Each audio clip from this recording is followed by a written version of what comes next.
આટલા સરસ પંડાલમાં આપ સૌ મહેમાનશ્રીઓ ઉપસ્થિત છે ત્યારે અમે ખાસ કહીએ કે અહીંયા મોટી સંખ્યામાં વિદ્યાર્થીઓ જોડાય છે। આ પંડાલમાં કચરું વાળવાથી લગાય, મૂળ પ્રતિમા બનાવવાથી લગાય અને તમામ વ્યવસ્થા આપ જુઓ છો એ વિદ્યાર્થીઓ દ્વારા જ કરવામાં આવી છે। અને બાર ફાઇન આર્ટ્સ કોલેજના વિદ્યાર્થીઓ પોતે એક કલા છે એનું આખું કાઉન્ટર મૂક્યું છે। અમે અહીંયા 3 વસ્તુ ચલાવીએ છીએ: પર્યાવરણ, ધર્મ અને ક્રાંતિ। કારણ કે જાહેરમાં ગણપતિ કરવું એ શાસ્ત્રોમાં નથી લખ્યું। લોકમાન્ય તિલકે અંગ્રેજોની આઝાદી માટે આ મોહિમ છેડીથી લોકોને ભેગા કરી। અંગ્રેજો ગતાર્યા, પણ આજે પણ આપણે જાતિ, ધર્મ ને પ્રાંતના નામથી ક્યાંક ને ક્યાંક પીડાઈએ છીએ, એના ગુલામ છીએ। એની આઝાદી માટે અમારી ટીમ ભગતસિંહ વાલીને કાઉન્સિલ સ્ટ્રાઇકર પરિવાર આ મોહિમ ચલાવે છે। પર્યાવરણની વાત હોય તો માટીની પ્રતિમા છે, કોઈ જ કલર કશું જ નહીં ચલાવની। કારણ કે જો પ્રદૂષિત પાણી થશે તો રોગ વધશે, રોગ વધશે તો આપણે બીમાર થઈશું। પર્યાવરણ નહીં સાચવીએ તો ધીરે ધીરે મનુષ્ય અવતારનો નાશ થશે। અને ધર્મ એક ધંધો નથી અને ધર્મ એક શ્રદ્ધા નથી, એ મેસેજ અમે સ્પષ્ટ આપીએ છીએ। ધર્મ એ સાયન્સ, સંસ્કૃતિ સાથે પણ જોડાયેલો છે। ધર્મ એ વિકાસ સાથે પણ જોડાયેલો છે। ધર્મ એ કલ્યાણ સાથે પણ જોડાયેલો છે। અને ધર્મ એ સાચી દિશા બતાવે છે અને કર્મ ચક્કર જોડે પણ ધર્મ જોડાયેલો છે। અને એટલા માટે જ અમે કહીએ છીએ, તમામ વિદ્યાર્થીઓને અમારો હંમેશા મેસેજ હોય છે, અમે કહેતા રહીએ છીએ કે જ્યારે પણ જીવનમાં તમે આગળ વધો ત્યારે એક મુખ્ય વાત યાદ રાખવાની છે આપણે, કે કશું ગુમાવવાનો ડર ના હોય અને કશું પામવાની લાલસા ના હોય, એ જ માનવ જીવનનું, એ જ સત્યનું, એ જ નિડરતાનું પ્રતીક બની શકે છે। જે કશું ગુમાવવાથી ડરતો હોય, જે કશું મેળવવાની લાલસામાં જીવતો હોય, એ હંમેશા ગુલામ હોઈ શકે, એ ક્યારે પણ નીડર ના હોઈ શકે, ક્યારે પણ તટસ્થ માનવી ના હોઈ શકે અને ક્યારે પણ એ સત્ય ના હોઈ શકે।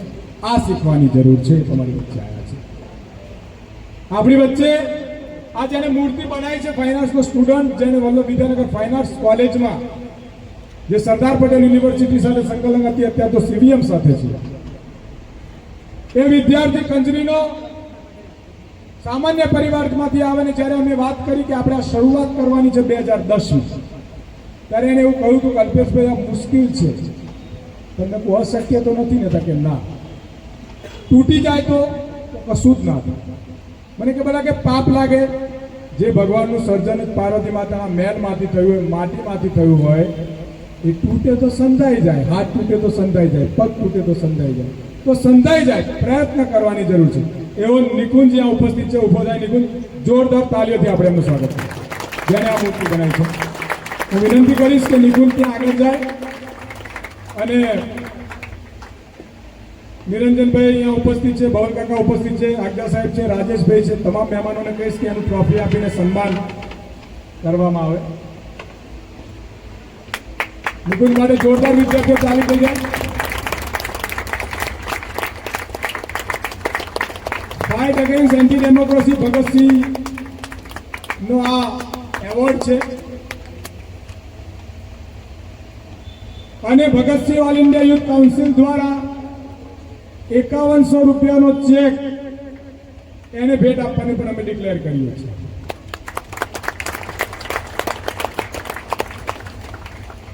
હવે આપણી આરતીનો સમય થઈ ચૂક્યો છે, ઓલરેડી આપણે 5 મિનિટ લેટ હતા। તમામ વોલેન્ટિયર્સને વિનંતી કે આરતીની શરૂઆત કરે।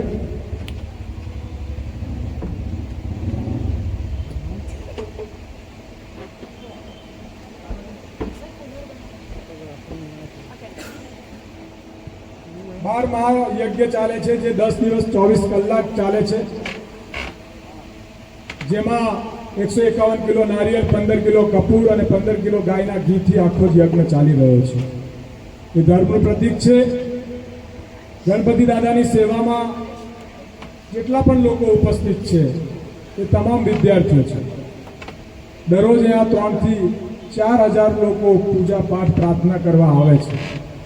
અમે ટેલેન્ટ ગણેશા જે ચલાવીએ છીએ સાહેબ, એ ટેલેન્ટ ગણેશામાં વિદ્યાર્થીઓમાં જે પણ ટેલેન્ટ હોય એના માટે અમે અહીંયા સ્ટેજ આપીએ છીએ અને સવારે ગણેશા ગીત પાઠશાલા, અલગ અલગ કોલેજ અને સ્કૂલના વિદ્યાર્થીઓને બોલાવી અને દેશમાં ચાલતા દરેક વિવિધ પ્રશ્નો, વિવિધ બાબતોએ ચર્ચા કરીએ છીએ અને સાચા અર્થમાં વિદ્યાર્થીઓને કઈ દિશામાં જવું એ અમે શીખવાડીએ છીએ. કર્મનો ચક્કર કઈ રીતે ફરે છે એ પણ અમે એમને શીખવાડીએ છીએ. આરતી તૈયાર થાય ત્યાં સુધી બબલ કાકા પણ અહીંયા ઉપસ્થિત છે, જે પોતે પણ રાજકીય રીતે પણ ખૂબ કુશળ છે. શિક્ષણના જગતથી જોડાયેલા લોકો પણ અહીંયા ઉપસ્થિત છે.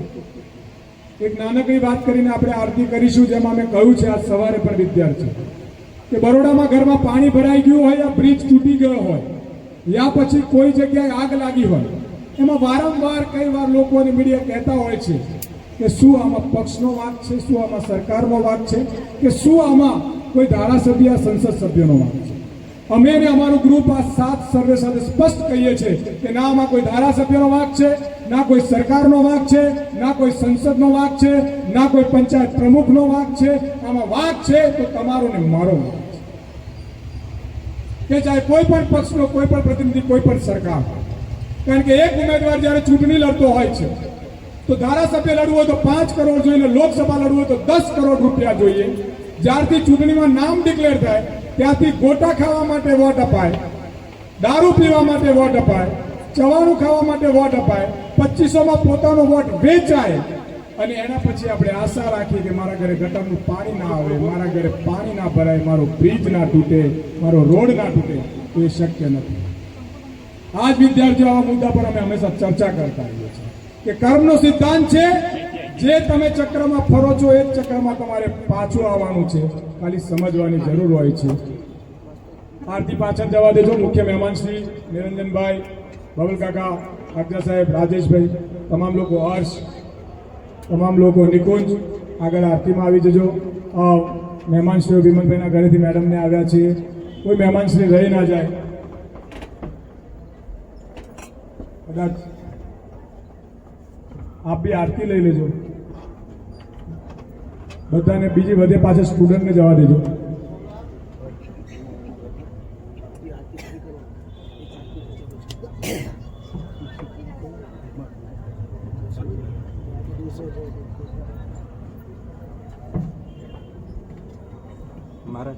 મહારાજ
कर्पूरगौरं करुणावतारं संसारसारं भुजगेन्द्रहारं सदा वसन्तं हृदयहारविन्दे भवं भवानी सहितं नमामि।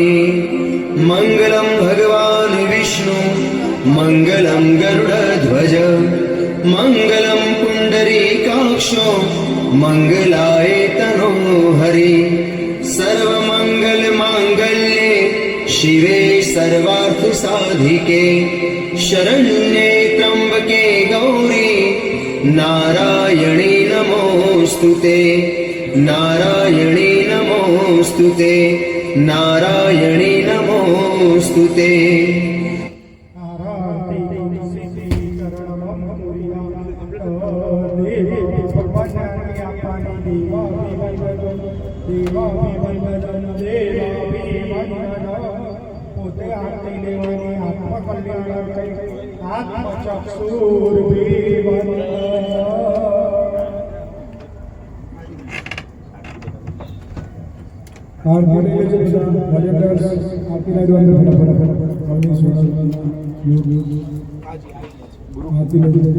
बोलो गणपति बाप्पा गणपति बाप्पा गणपति बाप्पा गणपति बाप्पा बोलो हनुमान की बोलो सियावर रामचंद्र की श्री श्री कन्हैया लाल की, बोलो अम्बे मात की, बोलो पार्वती पति हर हर महादेव।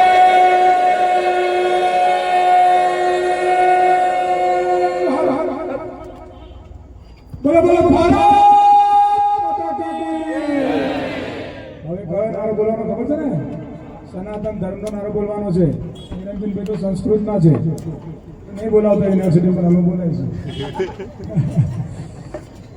બોલો धर्म की, धर्म की, अधर्म का, अधर्म का, प्राणियों में प्राणियों में और विश्व का, और विश्व का. હવે વિદ્યાર્થી મિત્રો યાદ કરી લેવાનું છે, જે નવા આયા જૂના બધાને ખબર છે, બરાબર? ફૂલ જોશથી યુનિવર્સિટી બાયપાસ નીકળવું છે. बोलो धर्म की, धर्म की, धर्म का, धर्म का, प्राणियों में, प्राणियों में, प्राणियों में और विश्व का, और विश्व का, और विश्व का. जो पूरे विश्व का कल्याण कर सके वही मेरा भारत हो सकता है और कुछ नहीं हो सकता. बोलो बोलो भारत माता की जय.